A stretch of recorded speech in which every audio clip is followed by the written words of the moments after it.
1763 to 1775, from the Peace of Paris to the first shots at Lexington. An empire at its apex is most vulnerable not to its enemies, but to its accountants. In 1763, Britain stood astride the Atlantic world, the most powerful maritime state in history, master of Canada, India, and the American seaboard. It had just won the most expensive war in its history, and that was the problem. 1. The world before the fracture. To understand what collapsed between 1763 and 1775, you must first understand what looked permanent. The 13 colonies of British North America were not a restless periphery. They were among the most prosperous societies in the Western world, property-holding, largely literate, self-governing communities that had, for over a century, managed their own affairs with remarkable autonomy. Colonial assemblies raised local taxes. Colonial courts administered local law. Colonial militias defended local borders. The connection to London was real, but light. Trade regulations, nominal governors, the symbolic weight of the crown. The colonists had developed an expectation of self-government so deep, it had ceased to feel like a privilege. It felt like a right. The British political structure rested on 3 pillars of legitimacy. Tradition. Parliament had governed Britain since the Glorious Revolution of 1688, and its sovereignty over all British subjects was treated as constitutional bedrock. Protection. The Royal Navy kept French and Spanish power at bay, and British arms had just driven France from the North American continent entirely. Prosperity. The mercantilist system provided access to British markets, credit, and manufactured goods. The relationship worked, unevenly, sometimes resentfully, but it worked. Then, Britain tried to make it pay. 2. The fracture. The 7 Years' War had doubled the British national debt. London owed approximately £130 million, a sum that consumed more than half of all government revenue in interest payments alone. Prime Minister George Grenville looked at the map, looked at the ledger, and arrived at what seemed to him an entirely reasonable conclusion. The colonists should contribute to the cost of their own defense. This was not unreasonable as a financial proposition. What Grenville failed to understand was that it was catastrophically unreasonable as a constitutional act. The Stamp Act of 1765 imposed a direct tax on paper goods throughout the colonies, legal documents, newspapers, pamphlets, playing cards. The revenue it would raise was modest by imperial standards, but the principle was transformative. For the first time, Parliament was asserting the right to tax the colonists directly, without the consent of their own assemblies. The colonial response was immediate. No taxation without representation was not a slogan invented in 1765. It was the distillation of a century of English constitutional theory, drawn from Magna Carta, from Coke, from Locke. The colonists were not making a radical argument. They were making a conservative one. They claimed the rights of Englishmen, rights that Parliament itself had enshrined. This position placed the Crown on the wrong side of its own constitution. London was not being accused of tyranny by foreign adversaries. It was being accused of tyranny by its own subjects, using its own law. Parliament, faced with colonial boycotts strangling British merchants, repealed the Stamp Act in 1766, but it simultaneously passed the Declaratory Act, asserting its absolute right to legislate for the colonies in all cases whatsoever. This was not a compromise. It was irreconcilable principle wrapped in tactical retreat. Britain had blinked and then insisted it had not. The pattern repeated. The Townshend Acts of 1767 reimposed duties on glass, paper, paint, and tea. Boycotts followed again. British troops were garrisoned in Boston, converting an abstract constitutional dispute into a visible daily occupation. In March 1770, a confrontation between a Boston crowd and a detachment of British soldiers left 5 colonists dead in the snow. The Boston Massacre, as colonial propagandists immediately named it. The soldiers were eventually acquitted in a trial defended by John Adams himself. But the acquittal was irrelevant. The image was already printed and engraved into colonial memory by Paul Revere's broadside. The information war had begun. 3. The machinery of parallel power.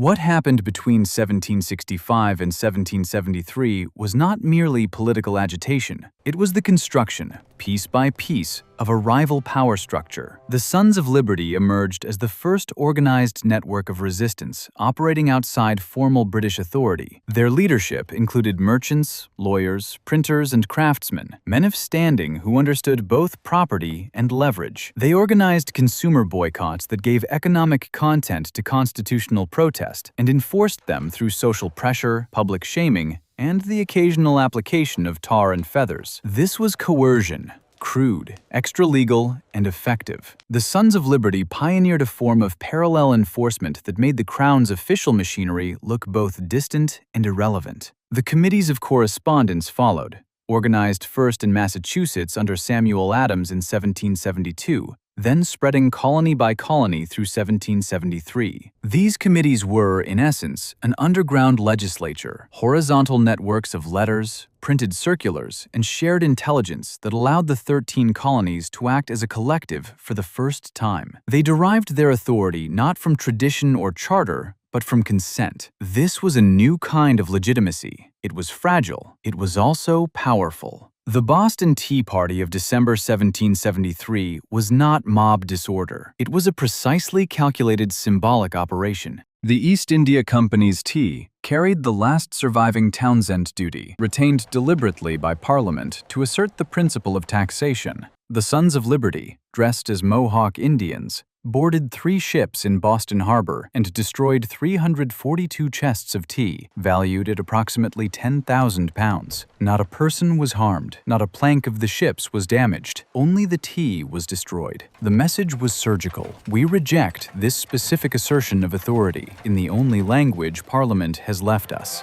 London's response, the Coercive Acts of 1774, which closed the port of Boston, dissolved the Massachusetts Assembly, and mandated the quartering of troops, was intended to isolate Massachusetts and demonstrate that defiance had consequences. Instead, it unified the colonies. Every assembly that watched Boston's harbor closed understood with sudden clarity that its own assembly was equally vulnerable. The Coercive Acts transformed the conflict from a tax dispute into an existential constitutional confrontation. 4. A new authority takes form.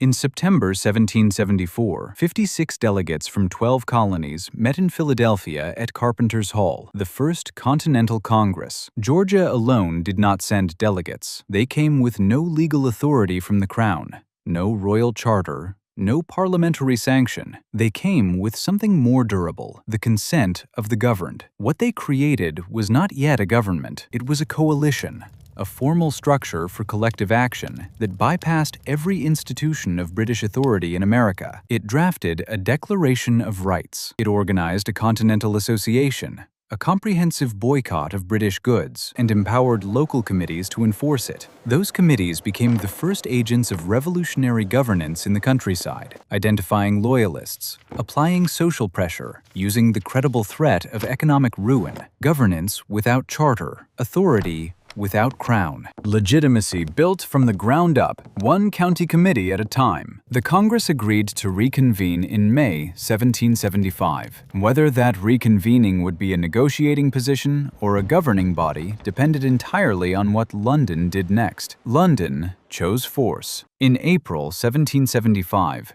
General Thomas Gage received orders to seize the colonial military stores at Concord. On the night of April 18th, 700 British regulars marched from Boston. Paul Revere and William Dawes rode ahead to spread the alarm. At Lexington the following dawn, 77 militiamen stood on the green. Someone fired. Historians have never established who. What matters is the structural fact. Professional soldiers of the world's most powerful military fired on civilians assembled to defend their own stores. 8 colonists died. Then the British marched on to Concord, and at Concord's North Bridge, the militia fired back. 5. The structural reckoning.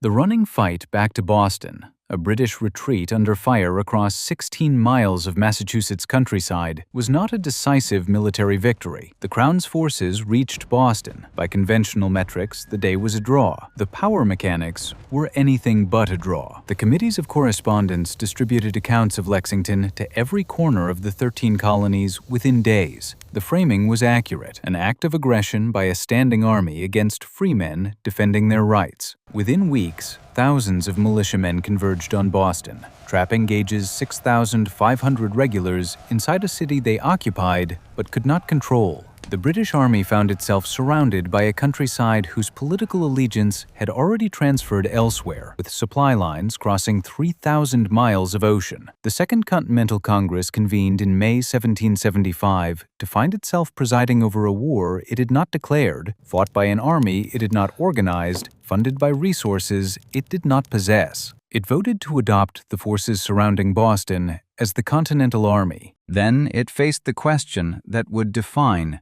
and nearly destroy the Revolution for the next 8 years. Who would command, and on what authority? In July 1775, Congress made one final attempt at reconciliation, approving the Olive Branch Petition, a direct appeal to George III requesting redress and a halt to hostilities. George III refused to receive it. On August 23, 1775, he issued a royal proclamation declaring the colonists in open rebellion and ordering his subjects to suppress it by force. This was structural foreclosure. By declaring the colonists rebels, the king defined the conflict as a question of loyalty and treason, not taxation and representation. No middle ground remained. The proclamation stripped away every mechanism through which the colonies could seek redress while remaining within the empire. The only available responses were unconditional submission or formal separation. This was the moment the system closed, not at Lexington, not at Concord, at St. James's Palace on August 23, 1775, when a king chose constitutional principle over political survival and locked every remaining door. 6. What the system proved about itself. By autumn 1775, the structural situation had clarified with brutal precision. Britain held Boston with 6,500 regulars, held the sea, and was voting to raise 55,000 troops and hire Hessian mercenaries. The colonies had no formal government, no treasury, no professional army, no foreign allies. Washington arrived at Cambridge in July 1775 to find forces he described as undisciplined, poorly equipped, and riven by parochial loyalties. He wrote to Congress, "Could I have foreseen what I have and am likely to experience, no consideration upon earth should have induced me to accept this command." And yet, the British held a city, the Americans held a continent. Britain's political authority in the American countryside had collapsed, not through conquest, but through the steady erosion of every institution through which that authority had operated. The governors, the courts, the customs offices, the stamp distributors, all had been neutralized, fled, or absorbed. The Crown possessed no administrative machinery in most of North America. It had soldiers in Boston and officials in London. The Continental Congress had no power to tax, only to print paper money that immediately began to depreciate. The Revolution would be fought on borrowed time and borrowed money from its first day to its last. What neither side grasped was that Britain could win every pitched battle and still fail to convert victory into political control, because the structures that made such conversion possible had been dismantled. The colonists could lose every battle and still survive, because the alternative structures they had built since 1765 were distributed, resilient, and self-reinforcing in ways that military force could not undo.